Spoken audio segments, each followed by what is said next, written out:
சாந்தம்ன்றது பேசிக்கலா delayed anchor. அதான் கோபம் வருது, ஆனால் அது அவசரமாக வேகமாக வந்து என்னை கெடுக்கிறது இல்லை, அதில் தாமதமாக வரணும்.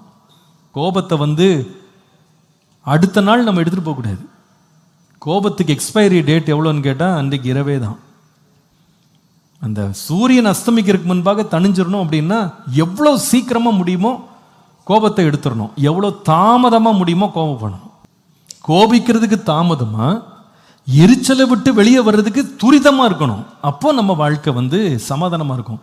இதுக்கு நம்ம இடம் கொடுக்காம போயிட்டோம் அப்படின்னா பிசாசு இடம் பிடிச்சிருவான். இந்த பிசாசனுடைய கிரியையை நீங்கள் காயினுடைய வாழ்க்கையில் பார்க்க முடியும். காயினுடைய வாழ்க்கையை பாருங்க. இந்த பிசாசின் கிரியைக்கு இடம் கொடுத்ததுனால காணிக்க கொடுத்த வந்தவன் கடைசியில் கொலைகாரனா மாறிட்டான். தேவ சமூகத்தில் வந்தவன் இப்ப பார்த்தா ஒரு தேவையற்ற ஒரு பாவத்திற்கு அவன் தன்னை அடிமையாக மாற்றிவிட்டான். இந்த பிசாசனுடைய கிரியையை அவனுடைய கொலையில பார்க்க முடியும். ஏன்னா பிசாசனுடைய கிரியை எப்படிப்பட்டதுன்னா கொலை செய்வது. ஜீவன் கொடுக்கிறது கர்த்தர், கொல்லுகிறது பிசாசு.